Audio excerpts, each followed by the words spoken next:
afternoon, everyone. This is Debbie Wiegand, and I am the Director of Operations with the Greenhouse Project. We would like to welcome you to our webinar today. Our webinar is titled The Financial Viability of the Greenhouse Model, and this is a case study. Today in this webinar, Terri Metzker of Chi Partners and Laurie Mante of the Eddy Village Green are going to share financial indicators for pioneering the Greenhouse Project.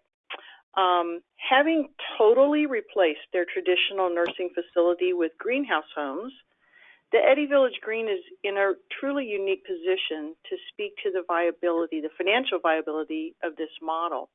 And today we're going to review some key financial indicators for the Eddy as compared to similar data points from national providers, their regional competitors, and the Eddy's sister facilities.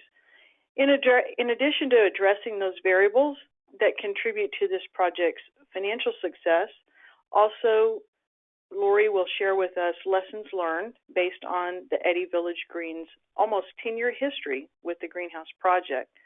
So we welcome everyone today, and at the end there will be time for questions. I'd like to introduce our first guest, which is Laurie Mante. And Laurie joined the Eddy in 2002, and she's held several key management positions in the organization, which is highly regarded for their quality of health care, the housing and services provided for seniors in the Albany capital region. The Eddy was a very early adopter of the greenhouse model. We appreciate their wisdom and dedication to the model. Laurie reports that the support and the training from the Greenhouse Project helped to keep them on track and provided them with tools that they needed to make this transformational shift. She also said that she thinks there's a very real risk of running pretty small and yet traditional nursing homes without the accountability and the commonality of mission that the Greenhouse Peer Network will foster. So thank you so much for those words, Laurie. Well, our second guest today is Terri and Metzker, and Terri has over 20 years of experience in the senior housing and care industry. She currently provides consulting services to organizations involved with the development, operation, and oversight of senior living facilities. Terri is involved in strategic and business planning, market and financial feasibility studies, the development of tools for state agencies and project sponsors and operators of the Greenhouse Project, providing assistance in the implementation of long-term care services and supports, policy and procedure manual development, and operating consulting. And Terri has been with the Greenhouse Project, I would say, from the early stages, and has really been involved in our financial modeling tool. And so she's had the opportunity to work with the majority of greenhouse homes that have opened. So at this time, I'm going to turn it over to Terri to share with us our agenda for today. Great. Thank you, Debbie. So next slide. As Debbie said, today we're going to look at the financial viability of the greenhouse model of care through the lens of one adopter, so having a case study approach. And as part of our time today, Laurie will provide us with some background about the Eddy Village Green, both pre and post the development of their greenhouse homes. Then we'll review some key financial indicators, which will include some revenue benchmarks, some key cost factors, and operating margin. For each of those indicators, we will look at either national competitive data or regional competitive data and or data from the Eddy's sister facilities as a point of comparison. Next, we'll review some quality indicators for the Eddy, and that will include clinical outcomes, results from satisfaction surveys, and CMS quality ratings. Finally, Laurie will cover for us lessons learned from their experience in developing mini greenhouse homes and their experience with operating those homes for almost 10 years now. So we'll move now for Laurie to begin with the background of that, Eddy. Thanks, Terri, and good afternoon, everybody. Thanks for joining the call. So you see on the screen a picture of one of our greenhouse homes, and you can go to the next slide. I'll just share an overview of our campus, and then I'm going to spend a minute just giving you an overview of our larger organization. But we operate 192 skilled nursing greenhouse beds. Those are in 16 homes around our neighborhood, 12 beds each. And we built on the current campus. So we had before construction 122-bed nursing home and a 78-bed acute rehabilitation facility that also had long-term care beds on the upper floor. And so we built over 4 years, 3 phases, relocating SNF beds out into our greenhouses, and we relocated our rehabilitation services off the campus. We did make the decision to have no traditional nursing home on the campus at the end of our construction. Our first elder moved in on December 4th, 2008, so we will indeed be celebrating 10 years this December, which is just hard to believe. And our last house opened on January 13th, 2011. We then were able to build a community center in the middle of the campus, and that opened a little bit more than a year later. And to date, we are the largest greenhouse community in the country. We operate within a larger health system called St. Peter's Health Partners. So we are one of 7 skilled nursing facilities within the Eddy, which is the name of the continuing care division of St. Peter's Health Partners. And we also operate within a pretty large continuing care continuum. We have home care services, assisted living, adult homes, adult daycare, a hospice program, a DME company, a PACE program. So we do have a lot of support and expertise within our system. Next slide, please.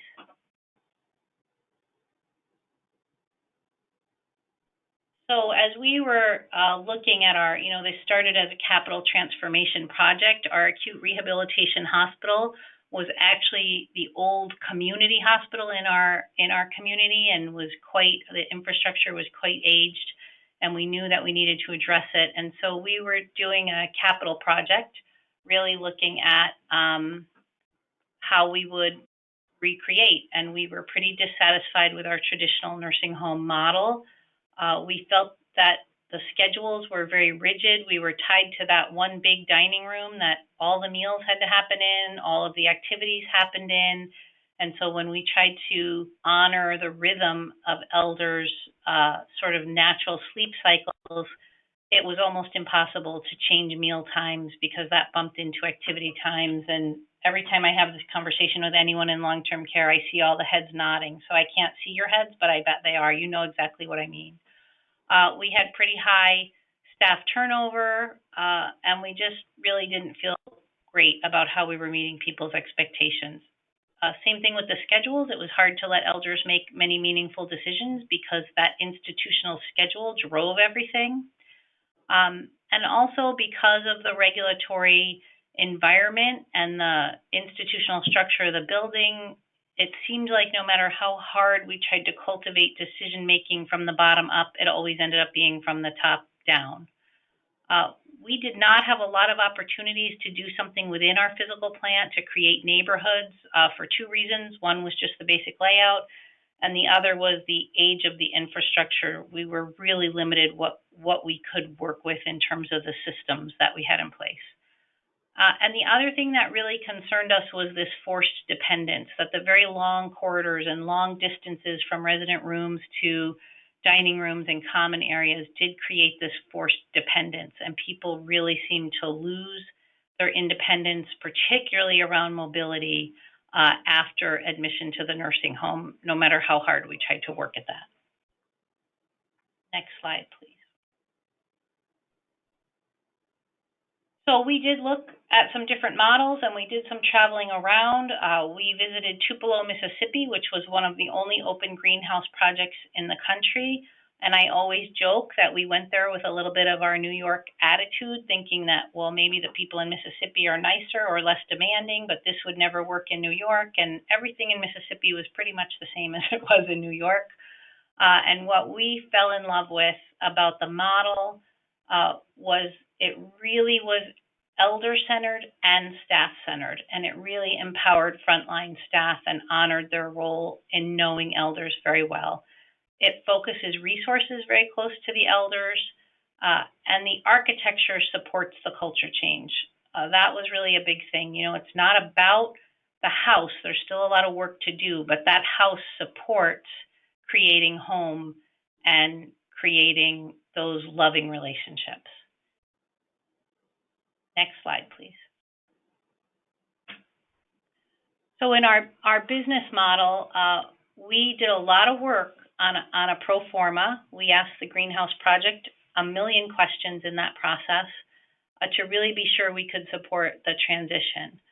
We were able to secure financing through a local business development loan, and our city was a very strong partner with us. We are the largest private employer in our city, and they were very interested and engaged in helping keep those jobs in the community, sustain our future in the community, and I can't say enough about what a wonderful partner they were. The other opportunity we had was to pay down some existing debt on one of our buildings because the New York State Department of Health has done a few grants trying to support innovative models of care, and we did give back some acute rehabilitation beds in the process. We are a CON state, so every one of our beds is licensed, and the idea that we could give back some of those certified beds was also something that helped us secure approval from the Department of Health and financing. We also did a lot of work with the regulators. They were excited, as you can imagine, to have an innovative model, but also a little nervous about an innovative model. And Greenhouse was also very helpful in those dialogues with the Department of Health. Next slide, please. So this is a picture of our two buildings on campus. You can see very traditional. The one on the left is our rehabilitation center, and the one on our right was our Eddy Ford nursing home. And they, you know, they were lovely and very typical of what you would expect to see in a nursing home or a rehab facility. The one on the left, I think you can tell, is the really old building that used to be the community hospital. Next slide, please. So this was our big 80-person dining room that I made reference to, and that is really where most everything in the nursing home happened. Around this, that was in the middle. The dining room's in the middle with the 80 beds kind of all around it, and then there was a new addition of 42 beds that brought us up to the 122-bed complement for the nursing home. But again, very little common space built in that new wing. So this, originally designed for 80 dining room, actually ended up serving about 120 residents per day. And on the right, as you can see, our typical nursing home double-bedded rooms. We had very few private bedrooms. We were almost all double rooms. Next slide, please. We had beautiful, long, shiny hallways. We kept them very clean. We were very proud of that, and we had very traditional nurses station. The care we provided was very good. We had good surveys. We had good quality outcomes, even in our traditional facility. But maybe if we go to the next slide, you can start to get a sense of how things changed. So this is what our campus looks like today. You can see it looks like a neighborhood. You come in on a main road and there's a big loop. And indeed, in the nice weather, which is pretty short in upstate New York, we see the community on our campus all day long, walking their dogs, taking walks, kids on bikes. It's just wonderful to see the community enjoying our campus and our elders enjoying the community, enjoying the campus. And we do now host summer concerts about 4 times a summer, where we invite the community to come and listen to music outdoors with the elders from the community. Next slide, please. Again, those are just some of our homes. That was shortly after we opened. The foliage is much more filled in now. Next slide. So you can see on the left our dining area. On the right is a kitchen, very open, residential looking. One of our concerns was how that would all hold up. We're 10 years out now. We are starting to replace some cabinet doors in the kitchens, but really for the most part, they've held up very well. Next slide. So, of course, an important value of the greenhouse model is all private bedrooms and bathrooms. So this room has mostly our furniture in it, but we have many, many bedrooms that have almost none of our furniture in them, maybe the bed. And you can see just a little bit up in that corner on the left-hand side, the ceiling track, which we did build ceiling tracks into all of our bedrooms for lift motors. And then on the right is a typical bathroom. You don't really see it here, but to the left is the European shower style. So we were very happy to say goodbye to wheeling people down the hall to take a shower. And that all happens within people's rooms now. Next slide, please. And this is some of our outdoor spaces. Our houses are built kind of as twin homes. So every two homes share a courtyard. So that one on the left, you can kind of get a sense of the two houses. And there's a little pavilion built in the middle for shade and some beautiful foliage built in there. Different courtyards look different. You see raised beds on the one to the right because some houses and some elders have a big interest in maybe vegetable gardening. One lesson learned, I will tell you, is when we first opened, these had much more grass in them. And while the green space was beautiful, it was not very practical from a mobility perspective for our elders. And we did get a big grant about 5 years ago to add more hardscaping to all those courtyards to allow them to be better utilized. And that has worked out very well. So that's a little bit of the background of the campus and some pictures. And now I'll turn it over to Terri to talk about some key financial indicators. Great. Thanks, Laurie. So as I said at the beginning, we're going to review some of the key financial indicators for the Eddy, and that will include some revenue benchmarks, key cost factors, and then operating margin. So on the next slide, we'll see, we're going to look first at occupancy levels. So current occupancy for the Eddy Village Green is 98%, obviously significantly higher than the national average, which is shown here at 81.6%. And that national average is reported by NIC for the first quarter of 2018. So clearly the Eddy is performing very well, at that occupancy and able to maintain that. So we'll look next at payer mix. We're going to look for next at the occupancy compared to the regional competitors for the Eddy Village Green. And you can see the Eddy is there highlighted in blue with their 97.5% occupancy in 2006, which was the last year that we have data available through the Department of Health. So this shows the Eddy compared to all the competitors in their market region, showing a low of 83.6% and a high just a little bit higher than where the Eddy is. So the Eddy clearly at the high end of their competitors as far as their occupancy levels. We're going to look next at payer mix. So the next slide shows the private pay census for the Eddy at 39%.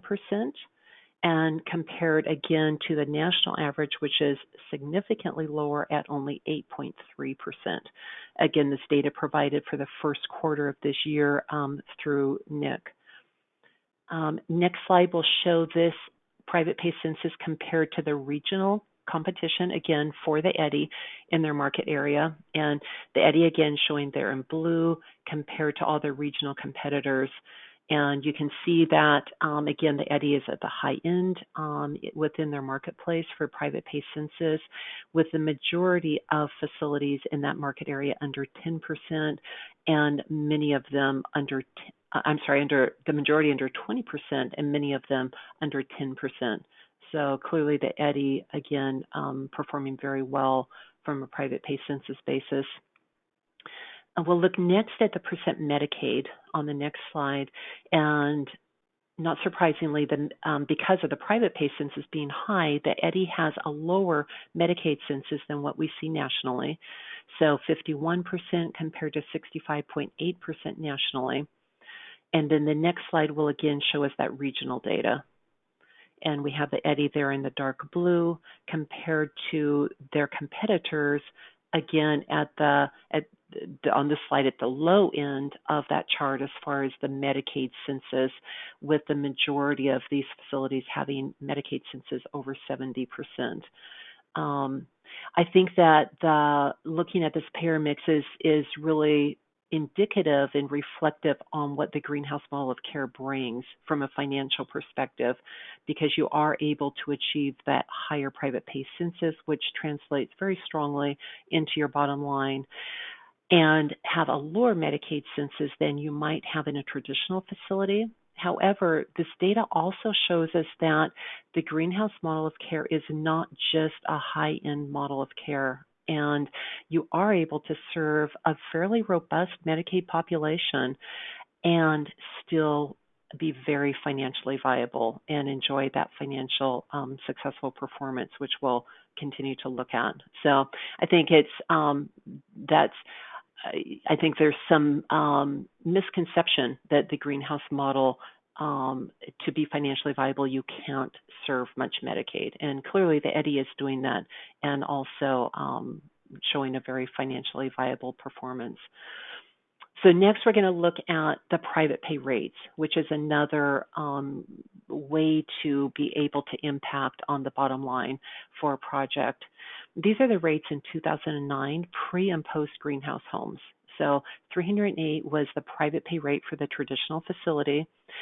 As the greenhouse homes opened, they opened with a rate of $346. So going immediately from $308 to $346, about a 12% premium just for the greenhouse home environment. So again, if adopters choose to, they're really able to maximize revenue by maximizing the private pay rate because the environment is more desirable for residents. So the next slide again will show comparison of the Eddy's private pay rates at current rates at $442 per day compared to their marketplace. And again, you can see they're very much at the high end compared to their competitors, with a low of only $340 per day. So a big jump there. And again, they're able to capture these rates, and that flows directly to their bottom line. So really helps with that financial viability.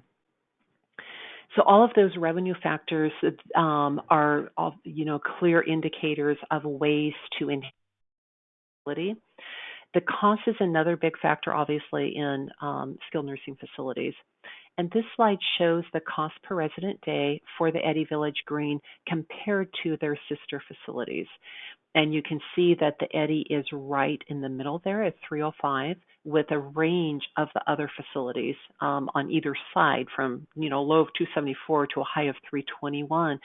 I think this is really helpful to be able to see that the Eddy is in the middle with the greenhouse model of care. They're not higher than the traditional facilities. They're also not at the low end of the traditional facilities. So really, I think makes the point that the costs for the greenhouse model are typically very comparable to what you find in traditional facilities.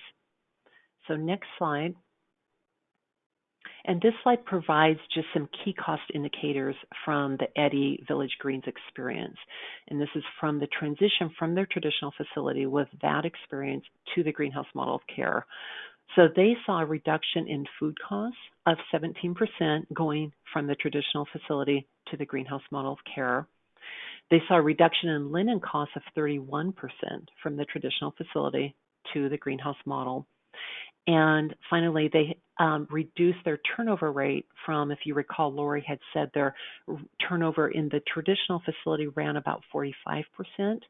Now they're running from 16 to 20% in that range. So a huge reduction in staff turnover, which, as you know, impacts not just on the cost for that turnover, but also on a lot of other factors that are impacted when you have high staff turnover. So a lot of key successful cost indicators there from the Eddy's experience. So the last slide we're going to look at for this section is the operating margin, putting all of that data together on the revenue side and on the cost side and looking at how the bottom line looks for them. So this shows the operating margin for the Eddy Village Green at 4.8%. That's their current margin, compared to all of their sister facilities at 3.1%.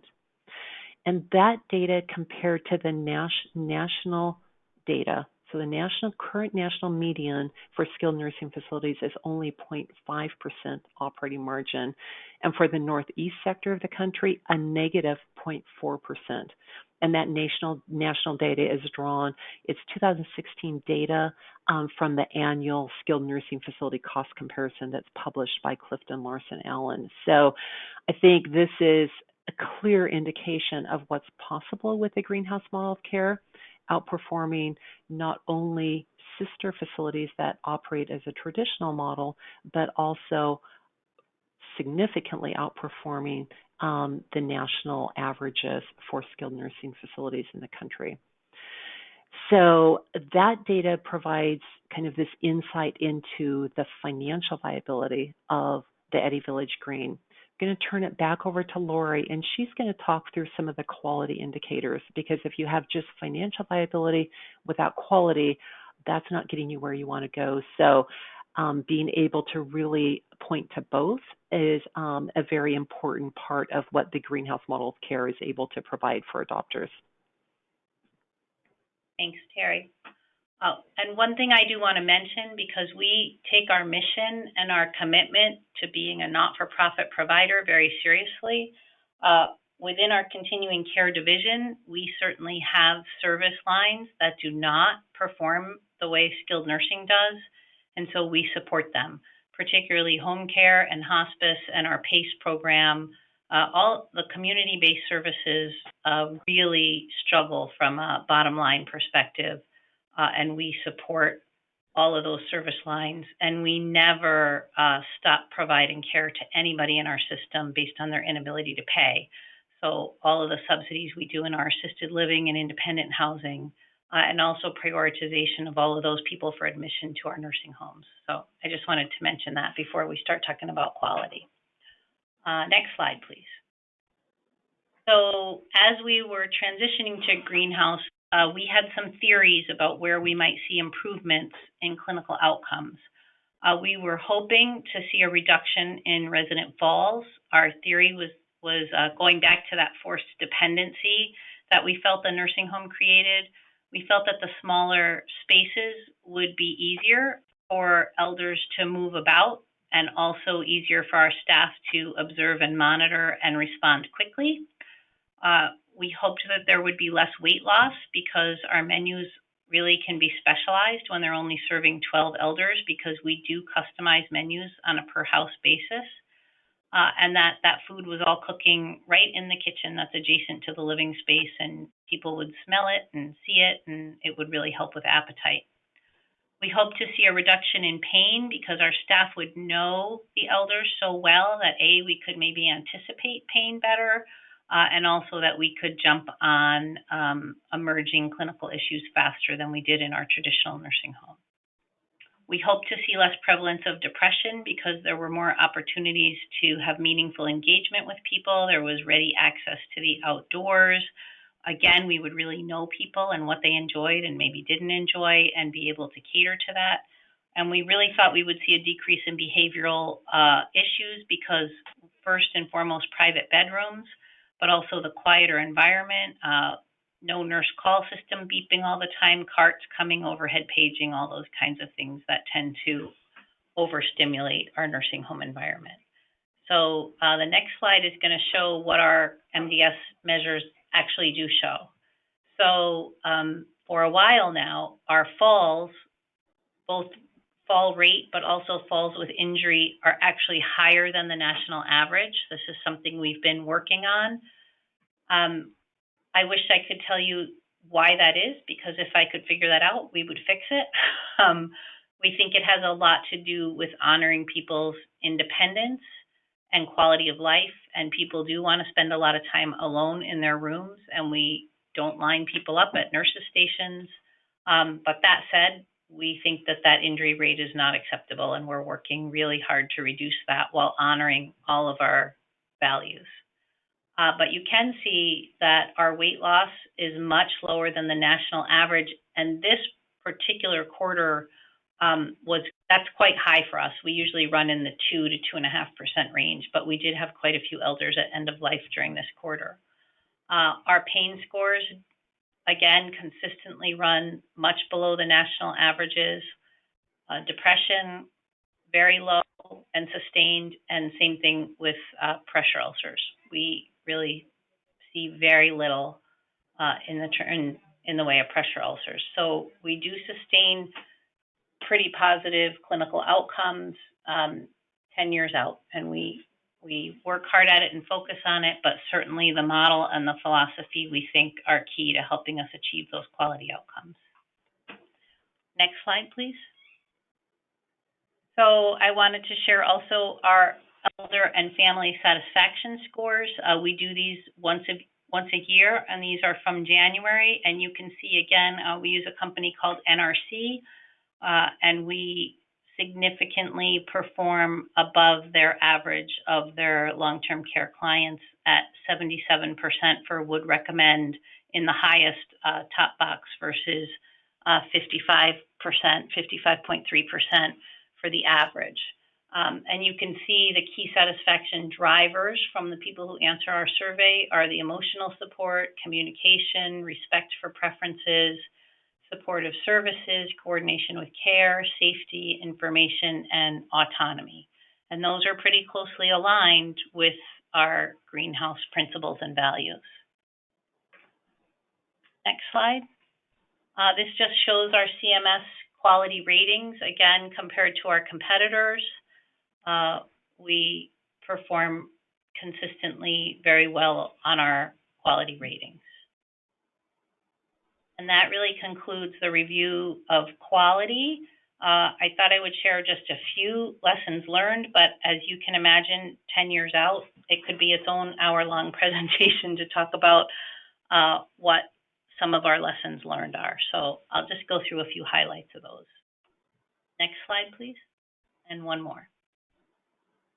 So I would say our culture is very conservative from a financial perspective, and we were very conservative in our approach to our pro forma. So we asked questions until the poor greenhouse staff wanted to tear their hair out, I think. But now we've been the recipient for other, pending projects to ask those questions, and it's always good to ask and ask and ask and make sure you understand, because as the culture is changing so much, you really do have to second guess everything. But we really wanted to make sure that we didn't get in over our heads from a cost perspective or not be able to have enough FTEs or over budget or under budget something like supply or food. And so an example, when Terri spoke to you about the reductions we saw in food cost and linen cost, we didn't budget for any of that. We hoped that maybe we'd see some savings in those areas, but we really budgeted those to be the same as they were in the skilled environment and made sure that the pro forma would work that way. And then when we saw some of those costs come down, we were thrilled, but we weren't dependent on that happening. One thing I think we would definitely do differently, you saw that picture I showed of how spread out our neighborhood is. That can be quite a challenge for us in our Northeast winters. And I think it can also be a little bit isolating for our residents because it's hard for them to get out of the house.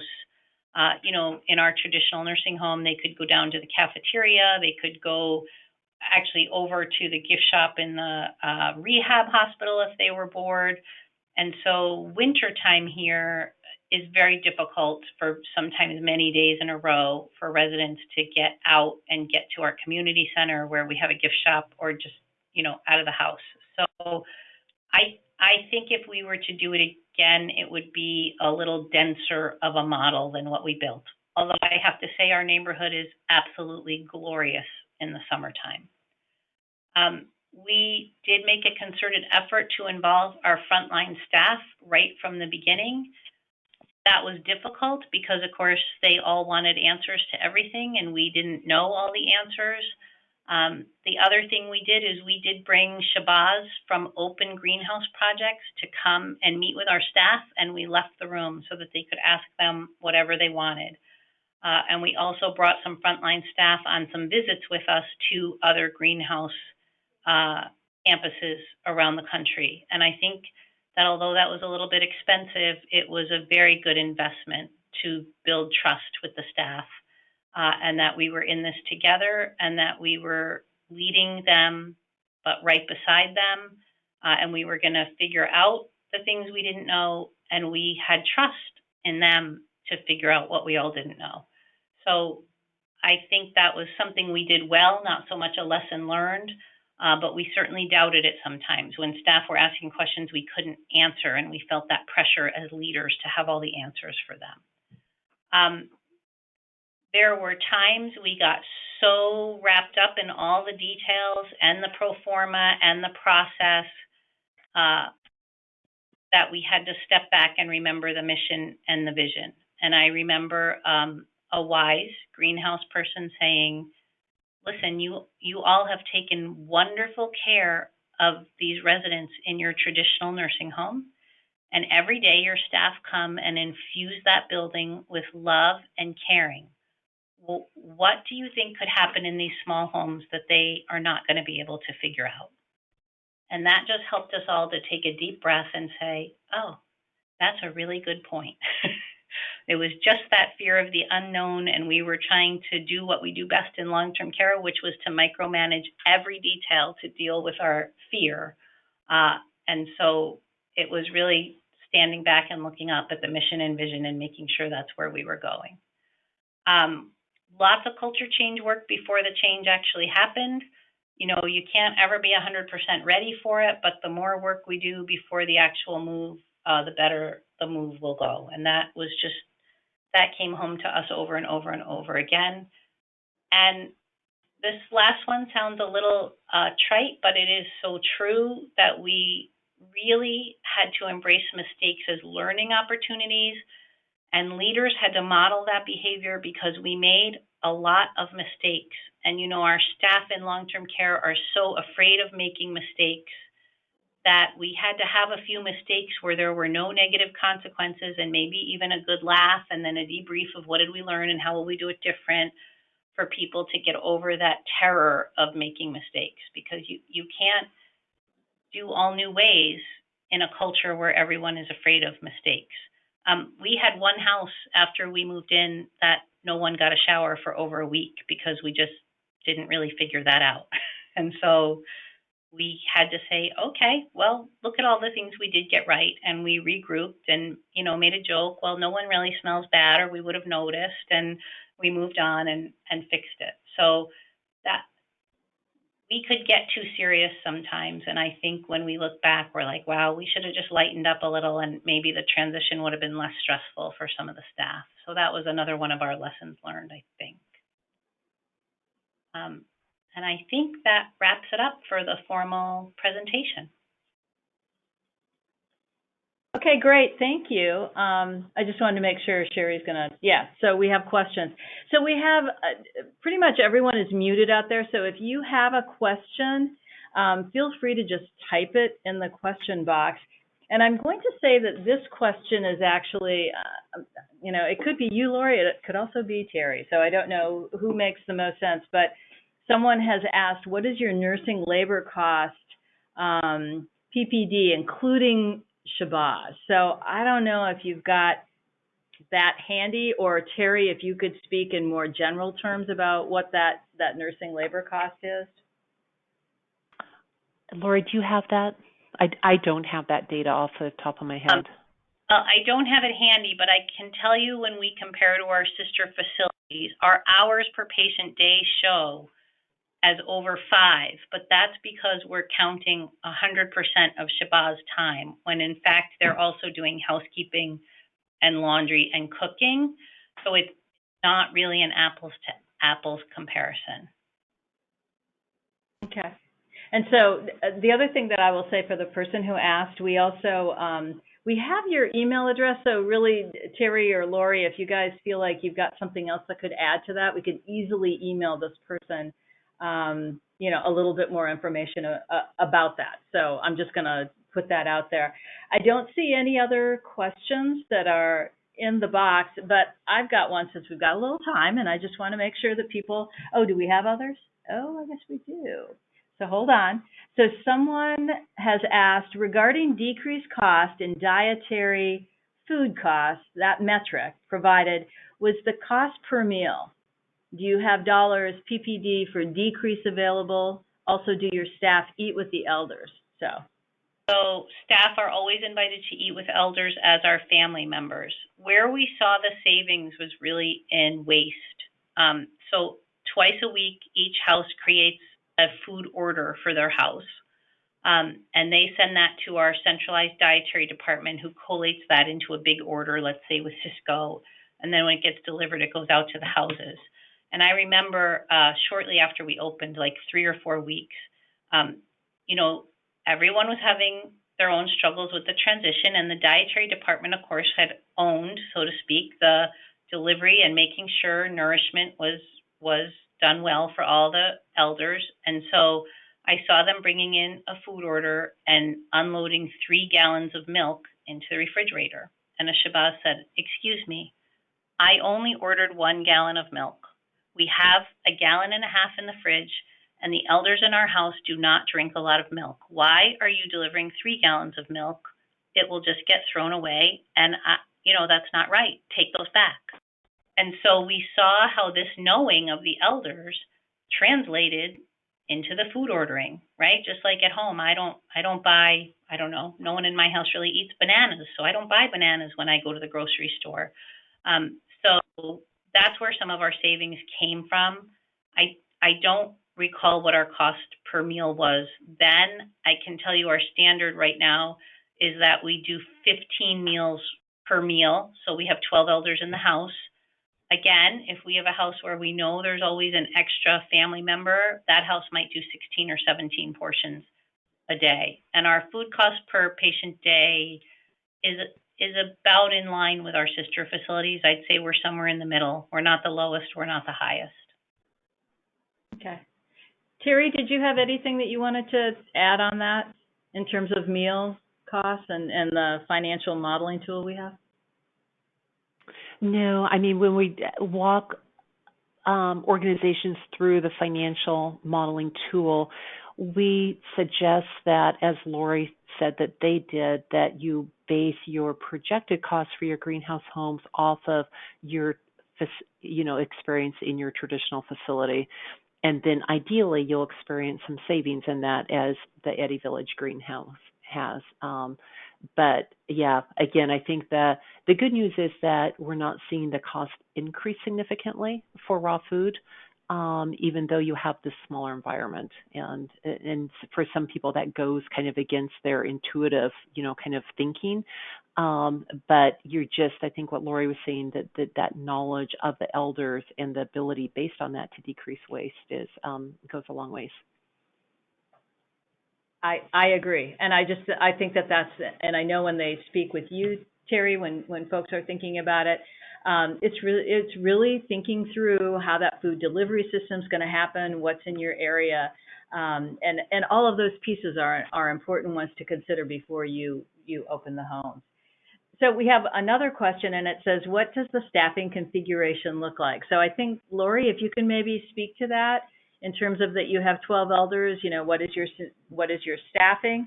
And then I'm just going to add on to that question, has any of that changed for you?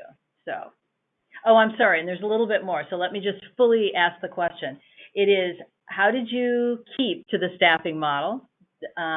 We have struggled to not add support with dining, life enrichment, and housekeeping. So tell me, talk about like what your staffing model is, and then talk a little bit about, where you may have adjusted or changed, or, if you had any, struggles with it. Sure. So, and that's an interesting thing I didn't mention under lessons learned, because again, it's so hard to just share what's in your head without the question. We budgeted for 3 shahboz on days, 2 on evenings, 1 on nights. But we operationalized at 2 plus someone who works somewhere around the hours of 8 to 1 every day. So we're using, let's just say, 5/8 of that third FTE. That gives us enough wiggle room in our labor budget that we can up resources when a house is really experiencing a lot of acuity. And it's not always on the day shift, right? We might have a house where we add a 4-hour shift on from 5 p.m. to 9 p.m. if we have a lot of elders that are anxious or restless during those hours of sundowning. So we actually tried to build a little bit more staffing than what our core running is so that we can address peaks and valleys in acuity and need when they occur.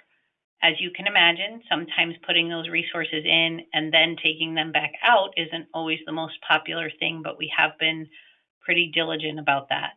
2 areas where we did add staff over the years, we switched, and this wasn't really an ad, but we did move our licensed nursing to 12-hour shifts.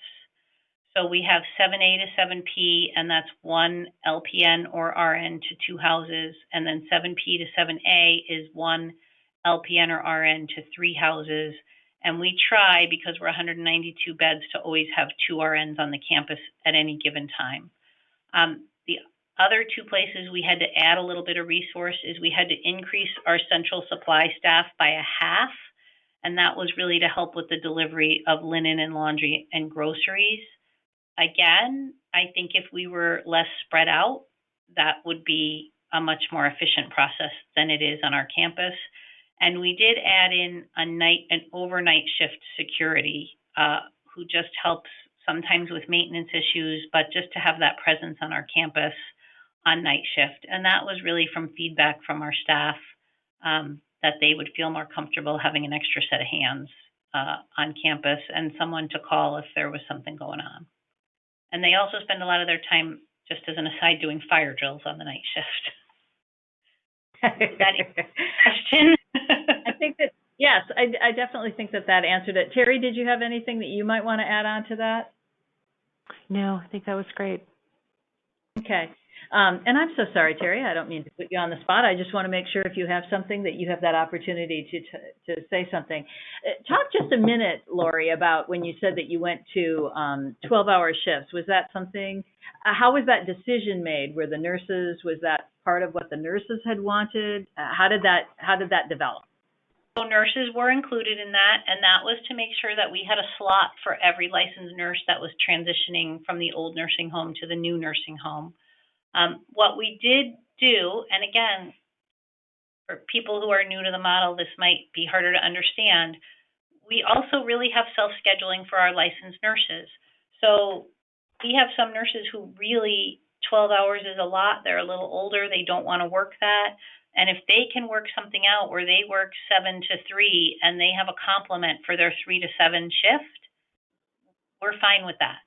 The problem is they then have to figure out how to get their full-time hours in, right, if they're only scheduled for 3 or 4 12-hour shifts. But we have all kinds of creative amendments, I'll call it, to that 12-hour policy. But our core staffing pattern is a 12-hour shift pattern.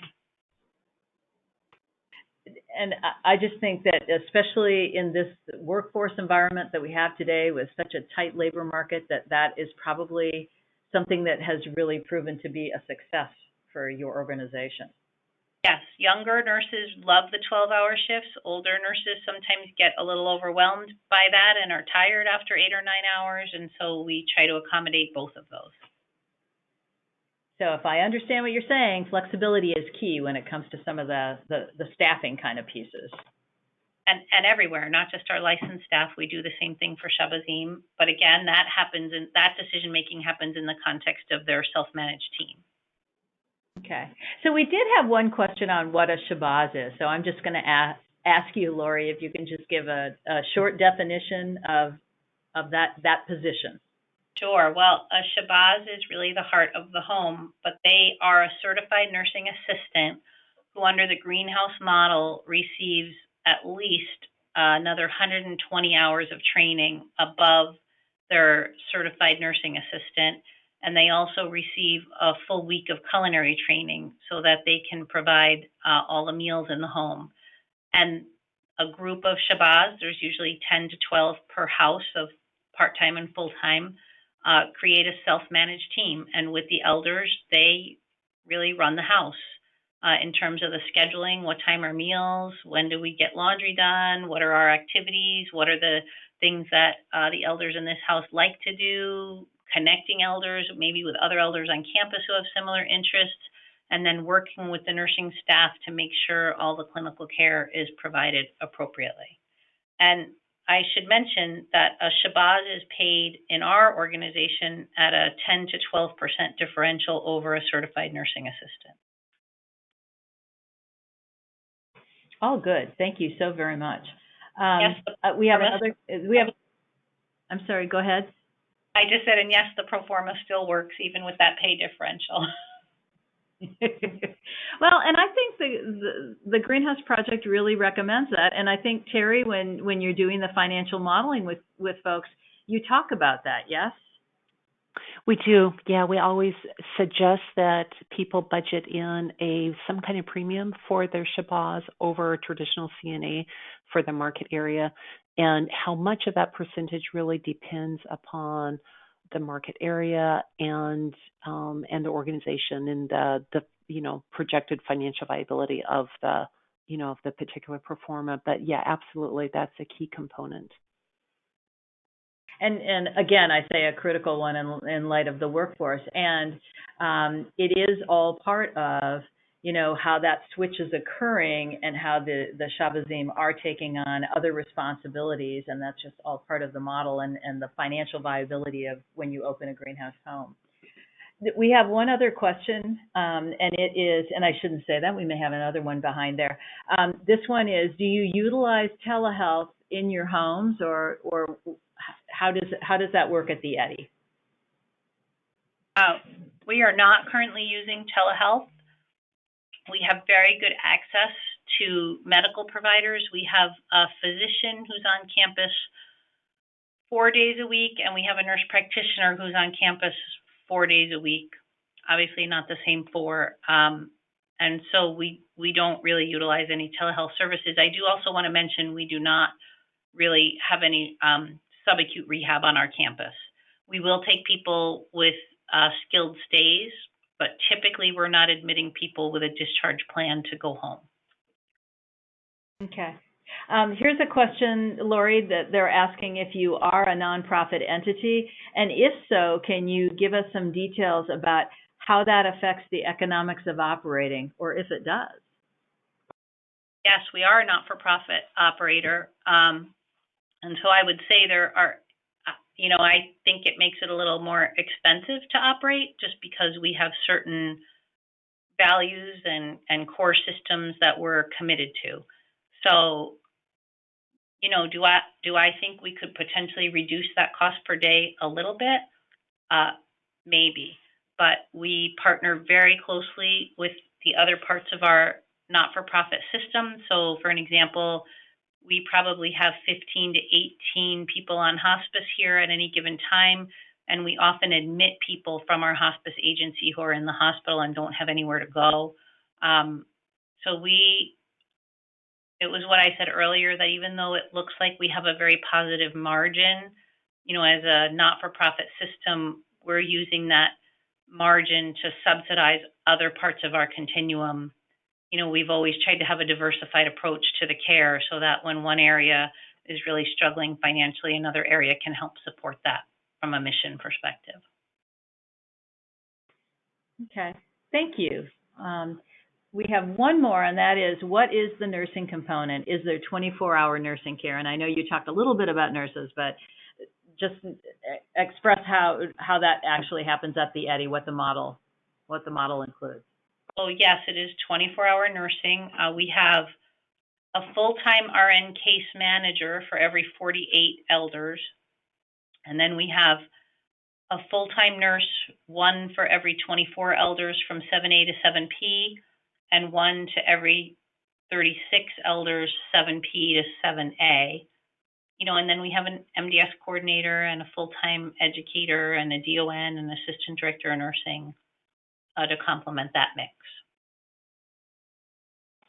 Excellent, thank you. So that really kind of takes care of the questions that were asked in the question box. So I appreciate that. I just want to thank Laurie and Terri for your expertise and really giving us some insight.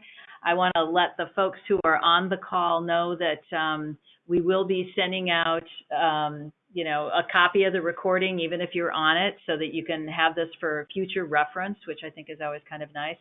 And I think that we're going to be sending out the slides. I'm not positive on that. And then the last thing I want to leave all of you with is that the next webinar that we have coming up is with Dr. Al Power. He is really nationally and internationally known for his presentations and the education that he really does on dementia. He's the author of a number of books. And so the title of the webinar is See the Person, Not the Disease. And that will be on Tuesday, July 24th. That's 3 p.m. Eastern Time.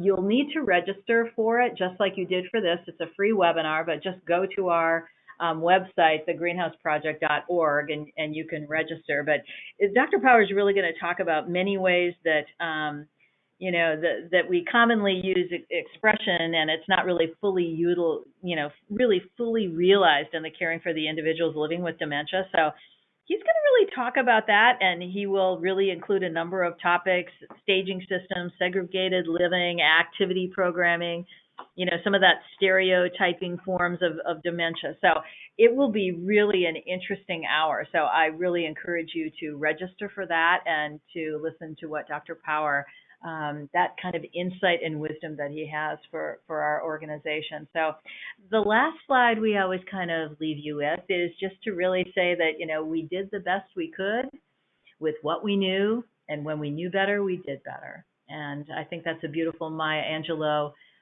quote. We really use that a lot in the model, and we firmly believe that. We are constantly trying to, when we learn something and can do something better, we want to make sure that we're implementing that, and we also want to make sure that we share that with you. It's really part of our core being, I think, here at the Greenhouse Project. So thank you again, Laurie and Terri, and thank you all for being on the call, and have a good rest of the Wednesday. Thank you. Mm-hmm.